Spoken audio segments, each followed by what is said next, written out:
Hello friends, welcome to my YouTube channel. आज का हमारा तीसरा वीडियो रहेगा भारतीय संविधान से संबंधित, जिसमें हम इम्पोर्टेंट क्वेश्चनों को डिस्कस कर रहे हैं। जो क्वेश्चन बार बार रिपीट हुए हैं उनको हम यहाँ पर डिस्कस करने वाले हैं और आपके लिए ये बहुत ही उपयोगी रहेंगे, क्योंकि ये ऐसे क्वेश्चन हैं जो बार बार रिपीट होते रहते हैं। तो चलिए बिना देर किए शुरू करेंगे आज का वीडियो और देखते हैं अपना आज के वीडियो का 21 का क्वेश्चन, क्योंकि 20 हमने लास्ट वीडियो में डिस्कस कर चुके थे। आज के वीडियो में देखेंगे जो कि फर्स्ट क्वेश्चन हमारा कि कौन से प्रस्ताव में ब्रिटिश सरकार ने कहा कि भारत का संविधान स्वयं भारतवासी ही तैयार करेंगे। तो वो कौन सा प्रस्ताव था? अगस्त प्रस्ताव था, जो कि 1940 में आया। उसमें कहा गया कि भारत का संविधान भारतवासी ही तैयार करेंगे। ऐसा किसने कहा था? ब्रिटिश सरकार ने। भारतीय संविधान का निर्माण करने वाली संविधान सभा के अध्यक्ष कौन थे? तो अध्यक्ष कौन थे? तो डॉक्टर राजेंद्र प्रसाद इसके अध्यक्ष थे। सर्वप्रथम अस्थायी अध्यक्ष बने थे सच्चिदानंद सिन्हा। और बात करेंगे जब हम यहाँ पर कि संविधान सभा के अध्यक्ष, यहाँ पर संविधान सभा के अध्यक्ष पूछे गए हैं तो वो कहलाएंगे डॉक्टर राजेंद्र प्रसाद। भारत की संविधान सभा का गठन किस योजना के तहत हुआ? यानी सर्वप्रथम कहाँ पर डिसीजन लिया गया कि भारतीय संविधान सभा का गठन किया जाना चाहिए? तो कैबिनेट मिशन योजना आई थी, उसके तहत ये प्रस्ताव पास किया गया था कि भारतीय संविधान सभा के प्रस्ताव को यहाँ पर ही स्वीकार किया गया था। कौन से योजना में? कैबिनेट मिशन योजना। कैबिनेट मिशन योजना में संविधान सभा में कितने सदस्य तय किए गए थे? यानी जब कैबिनेट मिशन योजना ने भारतीय संविधान सभा के प्रस्ताव को मंजूरी दी तो वहीं पर सदस्य डिसाइड किए गए थे कि कितने सदस्य होंगे। तो वो होंगे 389 सदस्य। ध्यान रखना है इनको, कितने सदस्य थे? 389। इतने सदस्यों को डिसाइड किया गया था कि ये इतने सदस्य होंगे भारतीय संविधान सभा। संविधान सभा के लिए सर्वप्रथम चुनाव कब हुए? बार बार क्वेश्चन पूछा जाता है ये। जुलाई 1946 में हुए थे सर्वप्रथम चुनाव। निर्धारित सदस्य कितने थे? मैं ऊपर ही बता चुकी हूँ आपको। कैबिनेट मिशन ने कितने निर्धारित किए थे? 389। और चुनाव कितने सदस्यों पर हुआ था? तो वो हुआ था 296, यानी 296 सदस्यों के लिए चुनाव हुआ। तो ध्यान रखना है कितने निर्धारित थे, कितनों के लिए चुनाव हुआ था।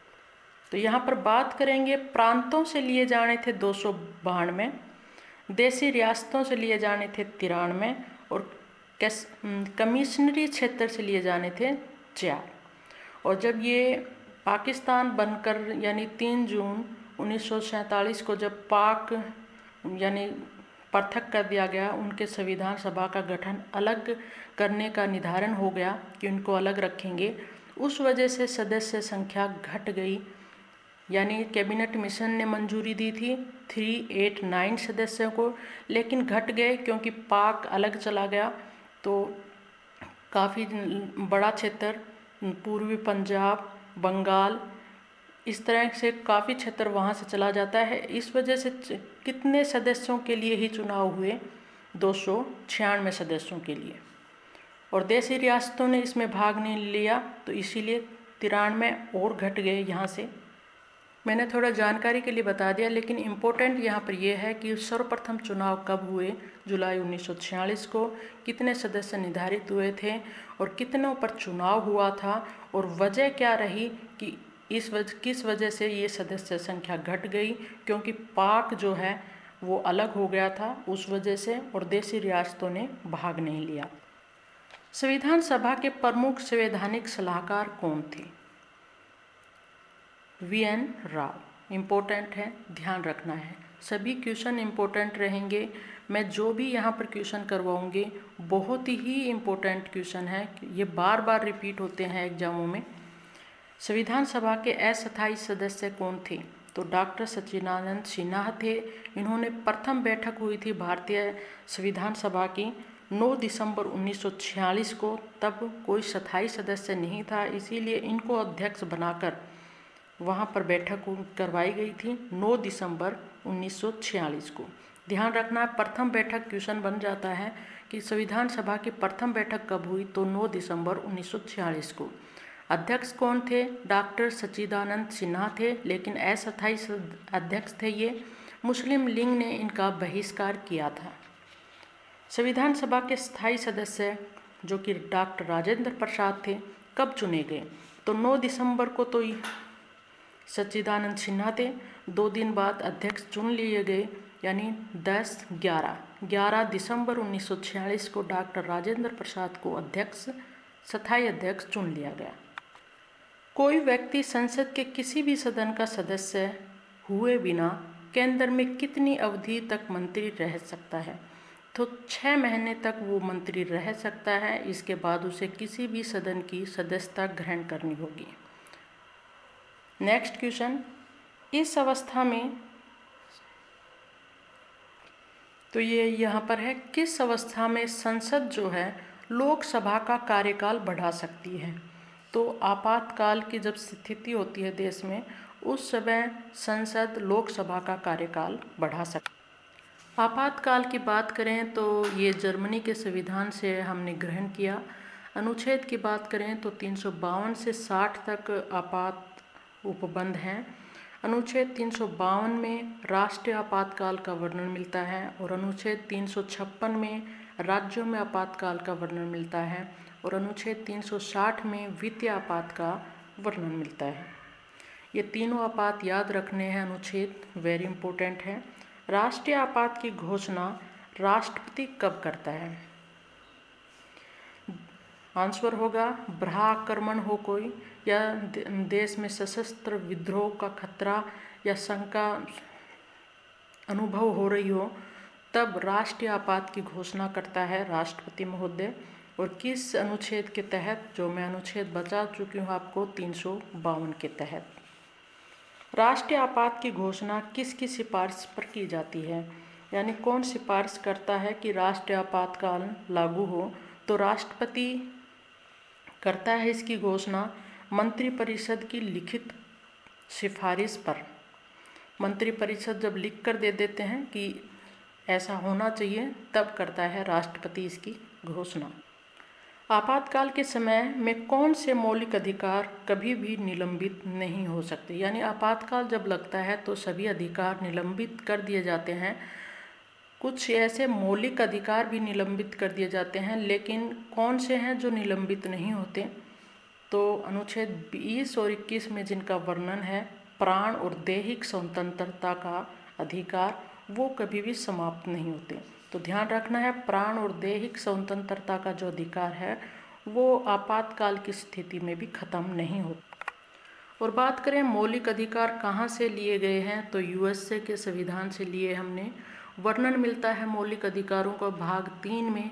अनुच्छेदों की बात करें तो 1235 तक मौलिक अधिकारों का वर्णन मिलता है। भारतीय संविधान की प्रस्तावना में समाजवाद और धर्मनिरपेक्ष शब्द कब जोड़े गए? तो पहले नहीं थे भारतीय प्रस्तावना में ये शब्द दोनों, समाजवाद और धर्मनिरपेक्ष। इनको बाद में जोड़ा गया। कौन से संविधान संशोधन अधिनियम के तहत जोड़ा गया? वेरी इंपॉर्टेंट है, 42वां संविधान संशोधन था और 1976 में हुआ। बहुत बार पूछा जाता है कि ये 42वां संविधान संशोधन कब हुआ? तो 1976 में हुआ। ये 76 याद रखना है, 7 और 6 ध्यान रखना है, वेरी इंपॉर्टेंट है, कन्फ्यूजन न रहे। 4 और 2 7 हो गया, तो 1976। तो समाजवाद और धर्मनिरपेक्ष को जोड़ा गया।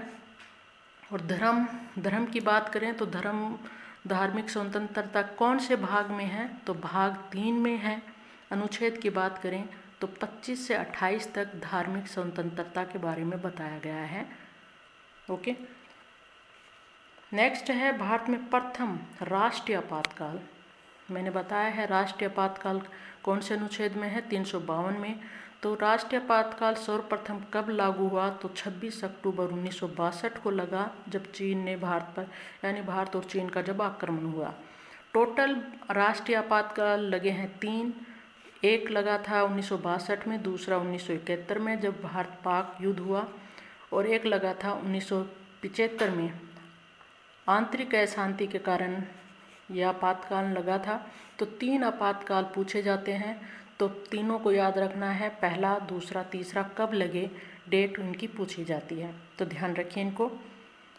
सर्वप्रथम किस राज्य में आपातकाल लगा? तो राष्ट्रीय आपातकाल देखा, अब हम देख रहे हैं कौन से राज्य में लगा राज्य आपातकाल, तो वो है पंजाब। अनुच्छेद 356 में वर्णन है राज्य आपातकाल का। राज्य आपातकाल की उद्घोषणा होती है 2 माह की। अधिक समय के लिए अगर इसकी घोषणा करनी होती है तो संसद से अनुमति लेनी पड़ती है और 6 माह तक कर सकते हैं। अधिकतम राज्य आपातकाल लग सकता है 3 साल का। और बात करें 3 साल से अधिक का भी लगाना हो तो क्या करना होगा, तो संविधान में संशोधन होगा, तभी 3 साल से अधिक का आपातकाल लग सकता है किसी राज्य में।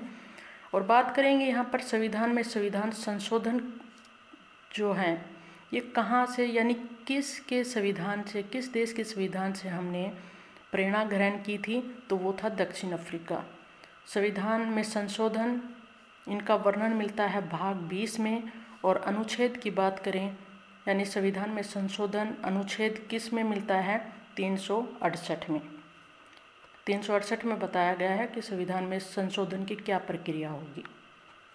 भारतीय संविधान की आत्मा किसे कहा जाता है, तो प्रस्तावना को भारतीय की संविधान की आत्मा कहा जाता है। पंडित जवाहरलाल नेहरू द्वारा बनाए गए और पेश किए गए उद्देश्य प्रस्ताव पर आधारित है प्रस्तावना। कई बार पूछ लिया जाता है कि किसकी तर्ज पर प्रस्तावना का निर्माण हुआ, तो पंडित जवाहरलाल नेहरू के जो उद्देश्य प्रस्ताव उन्होंने प्रस्तुत किए थे उसी की तर्ज पर प्रस्तावना का निर्माण हुआ। प्रस्तावना को संविधान का परिचय पत्र किसने कहा, तो नानी पालकीवाला ने कहा। संविधान का परिचय पत्र किसने कहा, प्रस्तावना को नानी पालकीवाला ने। और संविधान की प्रस्तावना जो है, जो कि एक परिचय पत्र है, इसमें तारीख उल्लेखित है। कौन सी तारीख है, 26 नवंबर 1949। इसमें बताया गया है कि इसी दिन संविधान को अपनाया गया। तो ध्यान रखना है कौन सी तिथि अंकित है, 26 नवंबर 1949। समाजवाद का अर्थ क्या है, जो कि भारत की प्रस्तावना में बाद में जोड़ा गया था। कब जोड़ा गया था, 42वें संविधान संशोधन 1976 में जोड़ा गया था। तो इसका अर्थ क्या है, तो सामाजिक न्याय, सभी को समान अधिकार, न्याय, सामाजिक न्याय। भारतीय संविधान की प्रस्तावना में लिखित है, कौन सी लाइन है, हम भारत के लोग। इसका अर्थ क्या निकलता है, इसका अर्थ है संविधान का निर्माण जो है भारत की जनता द्वारा हुआ है। कई बार आता है क्वेश्चन कि हम भारत के लोग, इसका अर्थ क्या है, तो इसका अर्थ है कि संविधान का निर्माण जो है भारत की जनता द्वारा हुआ है।